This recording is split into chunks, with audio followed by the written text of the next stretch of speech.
Bonjour et bienvenue dans Les Experts. Aujourd'hui, je reçois Stéphane Berthomé, président des productions Ghost Trip Media, scénariste et animateur de podcast, dont le Podcastologue. Bonjour Stéphane. Salut Philippe. Alors, peux-tu nous parler de ton parcours ? Comment s'est décrit un petit peu ton chemin de vie ? Écoute, je te dirais que c'est un parcours sinueux qui a été un parcours de plusieurs métiers qui se sont succédés. J'ai commencé en tant que fonctionnaire. J'ai travaillé pendant des années dans la fonction publique. J'ai eu un métier un peu particulier. Je dis fonctionnaire, mais en fait, tu vas voir que c'est pas tout à fait l'image qu'on se fait du fonctionnaire. J'étais inspecteur de police dans les années 90. J'ai travaillé dans la lutte antiterroriste pendant longtemps. Donc j'étais un enquêteur en police judiciaire. J'étais ensuite à la direction de la surveillance du territoire. J'ai travaillé essentiellement sur les questions de terrorisme. Et puis j'ai quitté ce métier-là. J'ai commencé à écrire des livres. J'ai écrit plusieurs livres. Aujourd'hui, je pense que j'en suis à une dizaine de livres coécrits ou écrits. Et puis j'ai fait de la direction littéraire. J'ai été éditeur.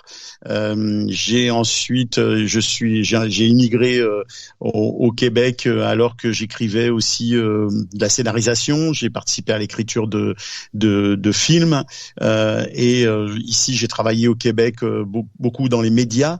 Je travaillais avec les principaux médias, évidemment toujours dans mon champ d'application de l'époque, c'est-à-dire sur les affaires policières, les affaires de terrorisme, les affaires criminelles. Et puis petit à petit, je voulais aller plus vers le domaine documentaire. Donc j'ai conçu des sujets documentaires, j'ai conçu des concepts de séries documentaires et j'ai commencé dans le podcast fin de l'année 2016 où j'ai proposé certains projets à Radio-Canada qui est un petit peu l'équivalent, si tu veux, de Radio France ici au Québec. Et donc c'est comme ça que j'ai commencé en 2017 avec une première série documentaire en podcast. Et puis depuis, j'ai pas arrêté.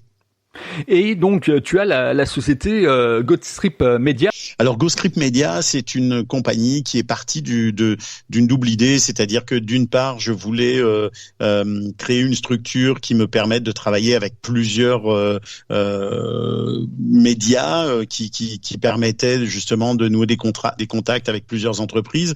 Et aussi, j'avais envie, après plusieurs années dans l'univers du podcast, parce que moi, je vis de l'univers du podcast, c'est mon métier, j'avais envie de créer mes propres productions, de donner la chance à des projets qu'on m'envoyait, de pouvoir pousser des gens ou travailler avec des gens avec qui j'avais envie de travailler. C'est surtout pour ça que j'ai créé Ghost Trip Media. Je voulais aussi pouvoir donner de la formation. J'ai donné beaucoup de formations depuis que j'ai créé la compagnie il y a un peu plus de 2 ans maintenant. Et donc c'est de ça qu'est née cette compagnie-là. Donc c'est essentiellement une compagnie de production et de formation dans l'univers du podcast. Alors, j'ai quand même le sentiment que les balados, comme vous les appelez au niveau du Québec, nos voisins québécois, en fait, est bien développé du côté de l'Amérique du Nord par rapport à la France, parce que c'est un peu embryonnaire, quoi, la France. Oui, alors tu notes que j'avais bien pris soin de dire podcast parce que je sais qu'on s'adresse à un public essentiellement français, mais oui, ici au Québec on dit balado. Et oui, c'est vrai que c'est un univers qui est très développé, qui comme en France ou ailleurs souffre de certains manques encore, qui aurait besoin d'une structuration ou de certaines avancées dans certains sujets, notamment la monétisation, on en parlera peut-être. Mais oui, on est très avancé parce qu'en fait on est un peu à cheval quand même on est pas loin des États-Unis où l'industrie, parce qu'on peut carrément parler d'une industrie aux États-Unis, où l'industrie audio numérique, l'industrie du podcast est extrêmement avancée, les productions, les budgets, la façon de travailler, c'est totalement professionnalisé. Et puis de la France aussi, où quand même on voit évoluer des choses et on s'inspire aussi ici au Québec parce qu'on est un univers francophone. Alors, quelles sont tes passions en dehors de ton job ? Comment, d'une certaine manière, tu arrives à souffler un peu ? Écoute, mon job est ma passion. Je vais peut-être pas surprendre grand monde, mais je fais ce travail par passion. Moi, je suis ce qu'on appelle ici au Québec ou au Canada un travailleur autonome depuis maintenant plus de 10 ans. Je crois que je faisais le calcul il y a pas longtemps. J'ai dû commencer en tant que travailleur autonome il y a un peu plus de 13 ans. Ça veut dire que je suis à mon compte, d'une certaine façon. Avant d'avoir créé mon entreprise, j'étais un travailleur indépendant. Et c'est un choix que j'ai fait. Alors, c'est pas le choix toujours le plus facile parce que ceux qui le font savent que il y a des hauts et des bas, il y a des bonnes années, il y a des moins bonnes années, mais c'est le choix de la liberté, c'est le choix de choisir mes projets, c'est le choix de travailler sur des choses qui me plaisent, et c'est ça vraiment ma passion. Ma passion, c'est mon activité, c'est mon travail, c'est de créer du contenu. Maintenant, à côté de ça, j'ai une famille, j'ai un garçon qui a 15 ans, qui occupe évidemment beaucoup de mon temps, avec qui j'essaye de passer du temps, mais c'est de plus en plus difficile en grandissant pour lui. Et puis, je suis passionné par la pêche. Alors ça, c'est, si tu veux, une autre de mes passions, c'est la pêche. Ici au Canada, au Québec, on est extrêmement chanceux. On a quasiment plus de lacs que d'habitants. Donc moi, j'habite pas très loin du fleuve Saint-Laurent, donc je peux aller pêcher quand je veux. Je suis à quelques minutes d'un magnifique endroit où je peux aller pêcher. Et ça, c'est vraiment la chose qui me ressource, la chose qui me change les idées et le truc qui me permet un peu aussi de reconnecter avec la nature.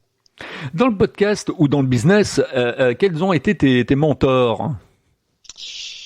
Ah, c'est difficile cette question-là. C'est une excellente question pour moi parce que quand j'ai débuté, moi, dans les années 2016, j'ai l'impression aujourd'hui de parler comme un dinosaure, mais quand j'ai débuté en 2016, je te dirais qu'ici au Québec, il n'y avait pas réellement de gens qui s'étaient imposés dans le milieu, et je fais un peu partie justement de ces anciens-là, de ces précurseurs. Je me positionne pas moi-même comme un mentor, mais j'essaye d'ailleurs de faire quand même de faire ma part en partage d'expérience et d'aider et de donner du temps pour redistribuer ce que j'ai pu apprendre sur ces dernières années.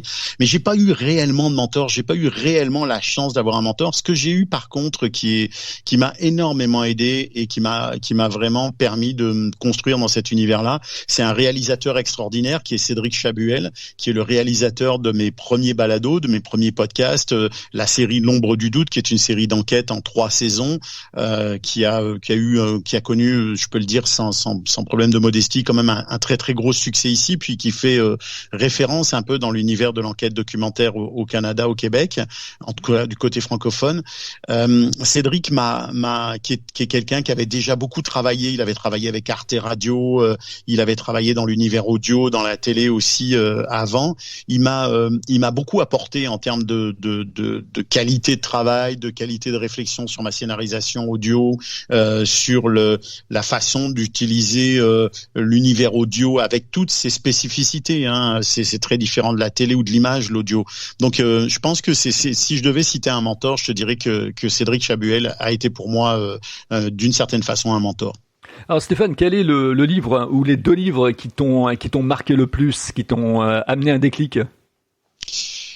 Alors, on parle pas de l'univers audio là, parce que dans le domaine business, dans le domaine d'entreprendre, par exemple. En fait, il y a peu de bouquins qui m'ont poussé à entreprendre. Moi, je suis un peu, tu vois, j'ai un parcours qui est, quand je le disais, un peu sinueux. C'est un parcours qui est un parcours qui s'est fait de façon pourtant très naturelle, très organique. C'est-à-dire que tout ce que j'ai fait, à un moment donné, ça s'est présenté. J'ai saisi une chance. Je suis quelqu'un qui essaye de beaucoup penser aux opportunités et de saisir des opportunités et de déclencher moi-même mes propres opportunités. Donc je me suis pas réellement inspiré d'un bouquin. Il y a quelques bouquins qui m'ont servi de leçon. Il y a par exemple un livre qui s'appelle La 25e heure, qui est le livre d'un récit assez extraordinaire de quelqu'un qui a traversé l'Europe à pied pour échapper aux nazis puis aux Russes, qui a eu une vie. On parle de un livre qui se place autour de la Deuxième Guerre mondiale, et c'est plutôt des parcours comme ça, des parcours individuels de résilience qui m'inspirent et qui me font dire que il faut jamais lâcher prise, il faut suivre ce qu'on a envie de suivre comme voie, et il faut croire en son potentiel. Je sais que ça fait un peu ésotérique de dire ça, mais et si on croit pas en soi, si on se dit pas je vais au moins essayer, on n'a aucune chance d'y arriver, et tous ceux qui y sont arrivés ont au moins une fois essayé. Quel est l'album qui t'a jamais quitté, de déménagement en déménagement ? L'album de musique ? C'est Hells Bells de AC/DC et que j'ai eu quand j'étais ado, ce qui m'a beaucoup marqué. Et c'est drôle que on parle de ça maintenant parce que j'avais évidemment une platine avec des vinyles à l'époque que j'ai vendu, je sais plus, au cours de mes pérégrinations, et j'en ai racheté une il y a quelques mois, et je viens hier de racheter cet album en vinyle que je cherchais depuis très longtemps, qui est très dur à trouver, je sais pas pourquoi ici, et je viens hier de le chercher, et c'est vrai que je sais pas pourquoi, je trouve qu'il y a une énergie dans cet album qui est assez incroyable, qui est assez démentiel, et ça me requinque ou ça me booste quand je l'écoute. Alors, je crois que tu es sur un projet d'une nouvelle entreprise. Tu peux nous en dire deux mots ? Oui, en fait, tu sais, je suis très impliqué dans l'univers du podcast, du balado. Je participe à des festivals, je donne des formations, je donne des formations aux jeunes étudiants dans l'univers audio numérique. Je donne des formations à des journalistes. J'essaye d'accompagner des projets, je conseille des gens. Et je me suis rendu compte aussi en tant que producteur de contenu de marque, puisque GoScript a produit des contenus documentaires, mais a produit aussi des podcasts comme un podcast pour Ubisoft ici au Québec, à Montréal. Je me suis rendu compte que le véritable problème du podcast aujourd'hui, et puis je suis pas le seul à m'en rendre compte, c'est que c'est une question c'est comment on monétise son contenu. Quand on est un créateur ou une créatrice et qu'on a créé un excellent contenu qui soit écouté, moyennement écouté, très écouté, super écouté, le problème c'est toujours la monétisation. Soit on va vers un hébergeur qui nous offre de l'insertion dynamique, de la programmatique, c'est-à-dire des publicités qu'on n'a pas vraiment choisies, avec lesquelles on n'est pas forcément en adéquation, qui vont parfois, qui pourraient déplaire à notre public, et on va récolter quelques dizaines d'euros ou quelques centaines d'euros si on a vraiment une très très grosse écoute au CPM, avec un coût par mille, hein, comme on dit, le CPM qui est très faible. Soit on va chercher des partenariats, et c'est difficile de chercher des partenariats. Donc, venant de ce constat-là, que d'un côté il y a des très belles marques qui cherchent des partenariats dans l'univers audio, et que l'univers des médias aujourd'hui, il sert de moins en moins de bons véhicules pour la publicité, puis c'est très très cher, et que de l'autre côté il y a des podcasteurs et des podcasteuses qui cherchent des revenus et qui ont les moyens de fournir un host reading, c'est-à-dire une lecture d'animateur ou d'animatrice qui soit vraiment de qualité et qui touche le public. J'ai décidé avec une associée, quelqu'un qui s'était déjà lancé dans cette démarche-là, qui s'appelle Andréane Viau, de créer Podpass. Podpass, qui est une entreprise qui est une agence en fait de publicité essentiellement axée sur l'audio, sur le podcast, qui va faire le lien entre les marques qui veulent annoncer et les podcasteurs et les podcasteuses qui veulent créer de la publicité en host reading pour ces marques. Ça peut être des partenariats, mais ça peut être aussi des publicités ponctuelles ou des entrevues, des choses comme ça. Alors justement, ouais, tu me donnes un peu je dirais le pont à la passerelle par rapport effectivement à la monétisation, parce qu'en France, il y a beaucoup de gens qui se posent des questions en se disant je fais admettons 1000 à 2000 écoutes par épisode, mais est-ce que je peux être monétisable ? Est-ce que c'est bon que je me lance dans la monétisation tout de suite ? Est-ce qu'il faut que j'attende ? Quels sont tes conseils, toi ? Écoute, mon conseil, c'est que si tu as une série de podcasts qui fait 1000 à 2000 par épisode, tu vas absolument rien ramener comme bénéfice en programmatique, en insertion dynamique. Il y a plusieurs solutions qui existent, qui vont de quelques dizaines d'euros pour 1000 épisodes à peut-être au mieux 60 euros, en comptant peut-être aussi le fait que la compagnie qui t'offre cette possibilité-là va prélever une somme là-dessus. Mais là, on parle de host reading, parce que le coût par 1000 en ce qui concerne l'insertion dynamique, il évolue entre 20, 25, même peut-être des fois 15 euros ou dollars, ça dépend des pays. Et donc tu vas vraiment ramasser ce qu'on appelle ici au Québec, on appelle ça on dit tu vas ramener des peanuts, c'est-à-dire que tu vas ramener des cacahuètes. Et bon, ça, les gens en sont très conscients. Et en plus, je trouve que quand tu as un podcast qui est un podcast de niche, que tu touches un public comme ça qui fait 1000, 2000, 3000, tu dois faire très attention au lien que tu entretiens avec ton auditoire. Et ce lien, il est précieux, il est très important pour toi, donc tu peux pas leur faire écouter ou leur mettre dans les oreilles n'importe quelle publicité qui sorte d'une programmatique qui soit pas très bien choisie.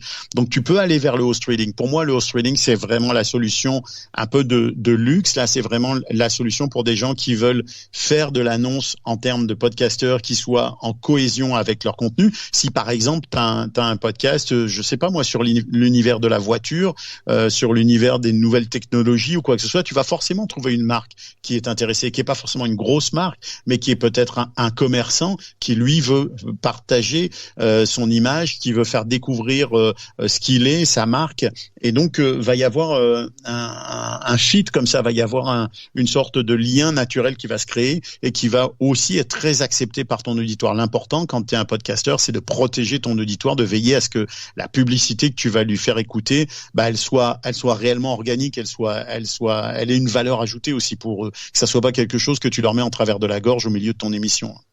Ouais, tout à fait. Et puis bon, je pense qu'avec la marque, tu peux aussi entretenir une longévité, c'est-à-dire travailler sur le long terme et développer au fur et à mesure. Même si c'est, comme tu le dis, une petite marque, tu l'accompagnes et au fur et à mesure, vous arrivez à vous bonifier tous les deux effectivement dans le temps, quoi.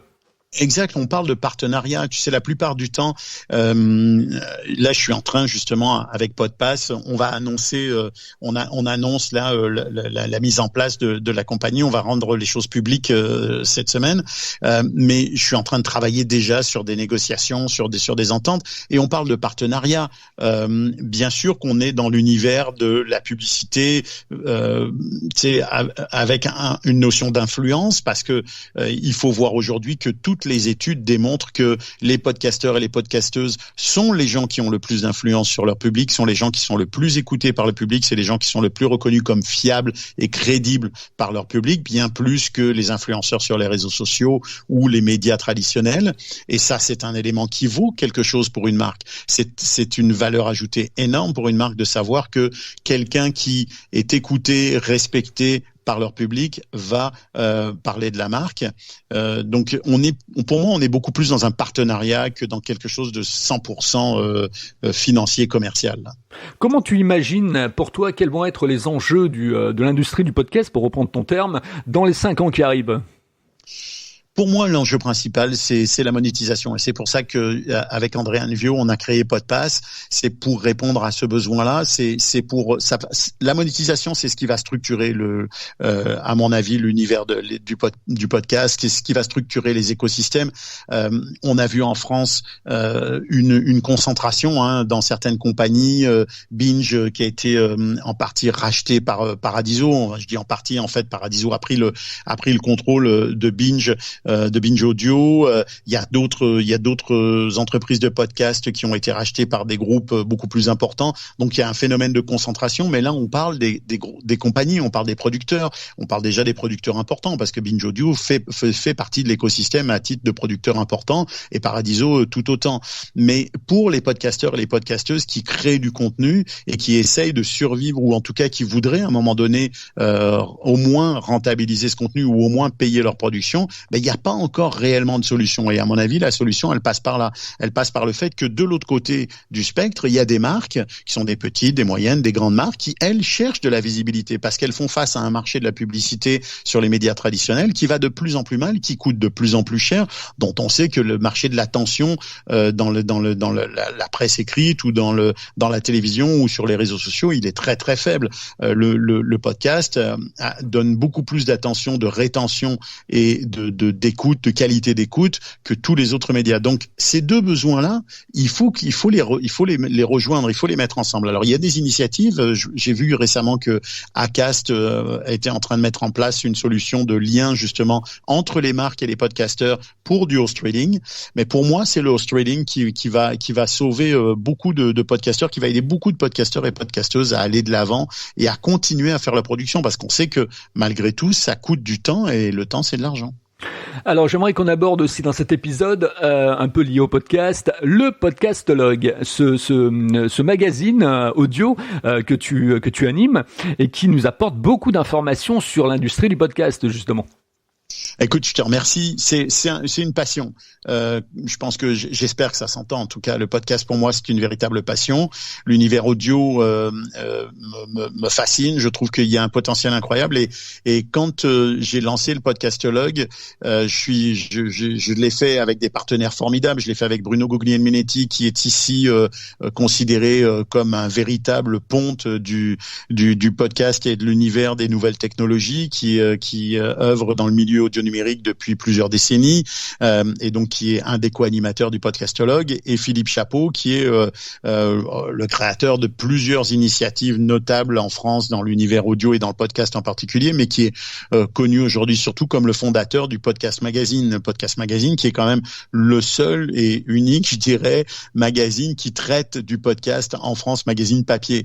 Donc ce sont deux co-animateurs formidables, et on partage cette passion. On essaye d'informer les gens sur les nouveautés, sur les logiciels, sur les solutions, sur ce qui s'en vient dans notre univers, sur qui fait quoi, qu'est-ce qu'on a testé, parce qu'on fait beaucoup de tests, et de plus en plus avec l'intelligence artificielle, on teste énormément de solutions, et donc on essaye de partager tout ça et d'aider nos amis et confrères podcasteurs et podcasteuses à découvrir des nouvelles choses, et à eux aussi avancer dans leur passion. Oui, on salue Philippe Chapeau. Au niveau de Podcast Magazine, je crois que d'ailleurs c'est le 4e qui va sortir là. C'est le 3e. C'est le 3e numéro qui va sortir, si je me trompe pas, autour du mois d'octobre. Hein, d'ailleurs, à plus ou moins à la date du Paris Podcast Festival. Puis je suis contributeur évidemment au Podcast Magazine. J'écris régulièrement des articles quand j'ai le temps, parce que malheureusement j'ai pas toujours le temps. Je pense pas que je vais avoir le temps d'écrire dans le 3e. Mais oui, il va sortir très bientôt. C'est plus qu'un magazine d'ailleurs. Le Podcast Magazine, c'est plusieurs centaines de pages de contenu extrêmement intéressant. Moi, je trouve que c'est formidable de voir justement des initiatives comme ça. C'est pour ça que je le soutiens, de voir des initiatives aussi incroyables dans l'univers du podcast, des gens qui se donnent autant de mal pour contribuer au bien commun. Faut le souligner, c'est vraiment assez remarquable. Tu parlais de l'intelligence artificielle. On va pouvoir effectivement s'accompagner par l'intelligence artificielle. On parle tous de ChatGPT-4 par exemple, qui permettrait peut-être de créer son podcast. Je dirais pas aujourd'hui que l'intelligence artificielle permet totalement de créer son podcast. Par contre, il y a deux choses. Il faut que tous les podcasteurs et les podcasteuses soient extrêmement attentifs à ce qui est en train de se passer avec l'univers audio. Alors, sans parler du risque évidemment qui est déjà identifié par les animateurs ou par les gens qui font des voix dans l'univers audio, le risque de doublage numérique artificiel. Mais pour l'univers du podcast, il y a d'abord des outils qui sont en train de se mettre en place, qui sont phénoménaux et qui permettent, par exemple en termes de réécriture ou de script ou d'organisation ou de production, par exemple de nettoyage de pistes pour enlever des bruits parasites, pour enlever des échos, ou de masterisation. Moi, j'utilise une application en ligne qui s'appelle eMasterhead, qui est une application qui est une fonction de masterisation qui maintenant insère de l'intelligence artificielle et qui en quelques minutes me donne un master qui est vraiment de très belle qualité.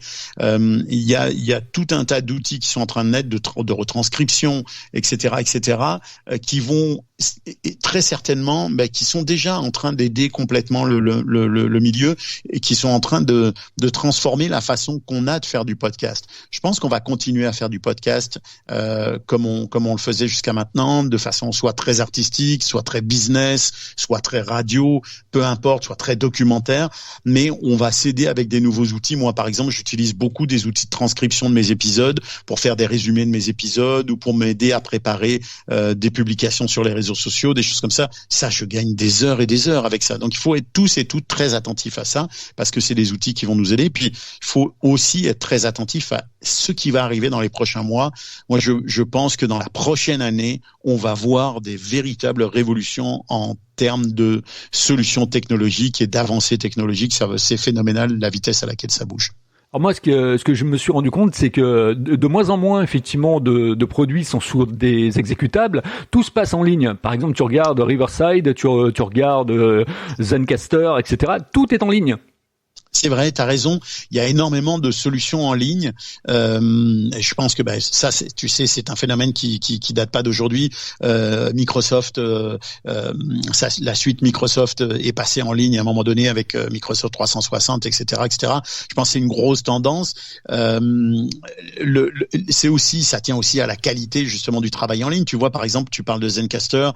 Moi, j'utilisais Zencastr, Squadcast, Riverside, tous ces logiciels qui permettent des enregistrements à distance. Ils ont complètement évolué. Quand j'ai commencé à utiliser Zencastr en 2017, je crois, il n'y avait pas les options d'enregistrement local qu'il y a aujourd'hui. C'est-à-dire qu'aujourd'hui, ces logiciels-là, et tous le font, ils font pendant ton enregistrement une sauvegarde locale, ce qui fait que ton fichier son ne passe pas par le réseau Internet, mais reste enregistré en local sur l'ordinateur de ton invité et sur ton ordinateur, et que l'envoi du fichier final ne se fait qu'après, ce qui évite des petits glitch ou des pertes de qualité pendant la transmission du contenu, puisqu'elle n'est pas transmise en temps réel. Donc ça, c'est des évolutions qui sont quand même extraordinaires, parce que on est passé d'enregistrements qui avaient des défauts, des bruits parasites, à quelque chose qui est maintenant quasiment d'une clarté d'un niveau studio. Donc ce qui manque de l'autre côté, c'est des micros à des prix, et ça commence à venir quand même super abordables, pour que, par exemple, tes invités, qui soient tous équipés de ce type de micro, puissent te répondre dans des conditions aussi idéales que si tu étais dans un studio. Tout à fait. Et puis avec ces solutions, ce qu'il faut rappeler aussi, c'est que tu enregistres en fait une piste de ton invité et ta piste également. Donc tu peux faire du montage beaucoup plus à la volée, quoi. T'as raison. Ça aussi, il y a tout un tas de petites évolutions qu'on voit pas forcément venir si on n'est pas super attentif, mais qui sont en train de, marche après marche, tu sais, nous faire grimper l'escalier de la technologie là, et nous amener vraiment aux étages supérieurs. Le fait que jusqu'à présent on enregistrait sur une piste, et puis on faisait pas beaucoup de montage, même si ça revient des solutions très simples comme ça. Là on peut se permettre avec Riverside, Squadcast, Zencastr d'enregistrer sur des pistes différentes, de faire du montage plus fin. Puis maintenant on vient au montage textuel, c'est-à-dire que des scripts et d'autres solutions te permettent, après la retranscription de ton texte, d'en retirer des mots dans le texte lui-même, comme un document Word finalement, mais en retirant le mot, ça le retire de l'audio. Alors c'est pas parfait, moi je suis pas un grand fan encore de ce type de montage-là, parce que j'aime un montage un peu plus fin que je fais réellement à l'audio, mais avec l'évolution des choses, ça va devenir quelque chose de plus en plus facile. Donc les compétences qu'on a aujourd'hui de monteur, capable de monter quelque chose ou de faire une émission façon radio, façon enregistrement réel en direct et sans coupe, tout ça c'est en train d'évoluer vers quelque chose qui va être beaucoup plus facile pour des gens qui auront beaucoup moins d'expérience dans le domaine. Tout à fait. Allez, on va conclure cette interview avec cette question marqueur des experts que tout le monde attend comme le lait sur le feu. Comment tu trouves ma façon d'interviewer les gens, Stéphane ? Alors écoute Philippe, faut que je te dise que j'avais préparé cette question-là parce que je t'ai déjà écouté. Je trouve que tu es très radio, et c'est un compliment. T'as une voix radio, d'abord t'as une vraie voix. T'as une voix qui me rappelle les animateurs radio que j'écoutais dans les années 80-90, super dynamique, très plaisante, très agréable, très invitante. Et donc moi je trouve que tu animes réellement avec beaucoup de tonus, beaucoup de dynamique, et de façon très radiophonique. Et ça, pour moi, c'est vraiment une super qualité. C'est très agréable de faire une entrevue avec toi. Merci Stéphane. C'était Stéphane Berthomé, donc, qui était avec moi aujourd'hui dans Les Experts, président des productions Ghost Trip Media, scénariste et animateur de podcast. Vous pourrez suivre, bien sûr, le Podcastologue. Alors, je pense qu'on peut s'inscrire également à une newsletter pour le recevoir. Oui, alors il y a aussi la newsletter effectivement sur LinkedIn où on parle d'actualité du podcast et qui est d'une certaine façon le complément du Podcastologue. Donc suivez mon compte LinkedIn, vous allez trouver l'infolettre et ou la newsletter, vous allez pouvoir vous inscrire. On est déjà pas loin de 800 et quelques sur la newsletter. Et comment on peut continuer justement à discuter avec toi ? Je suppose que par LinkedIn, c'est sûr, si on a envie effectivement de continuer la discussion après avoir entendu tes propos. Il y a plusieurs moyens de le faire. Évidemment, je trouve que LinkedIn, c'est vraiment un très très bon moyen d'entamer la discussion. Rejoignez mon compte LinkedIn, ajoutez-moi sur LinkedIn. N'hésitez pas à me poser des questions. J'ai évidemment le site de Go Script Media, c'est go-script.com, et puis il y a le site de Podpass maintenant qui va être en ligne, qui va être rendu public très très bientôt. Donc c'est podpass.ca, c'est podpass.ca. Sur Podpass, vous avez tout un tas d'informations justement sur la monétisation de votre podcast et si vous êtes une marque, sur la façon de faire parler de votre marque dans le podcast. Et puis, écrivez-moi, mon adresse courriel est à peu près partout, c'est sb.media, MEDIAS, à commercial, c'est-à-dire @gmail.com. Merci Stéphane. N'oubliez pas également de partager cet épisode parce que c'est très important. Ça fait vivre donc le podcast et c'est valable pour tous les podcasts que vous écoutez. Donc partagez-le sur Apple Podcast. Laissez un avis également. Ça permet de faire monter aussi dans les classements le podcast. Inscrivez-vous donc comme abonné sur ma chaîne YouTube. Donc directement interview entrepreneur. Et puis vous pouvez laisser un message aussi sur Spotify. Puisque maintenant c'est possible, donc on va pas s'en priver. Je vous dis à très bientôt avec un nouvel invité. C'était les experts Philippe Belgrand et à très bientôt donc pour découvrir de la valeur. Merci Stéphane. Merci Philippe.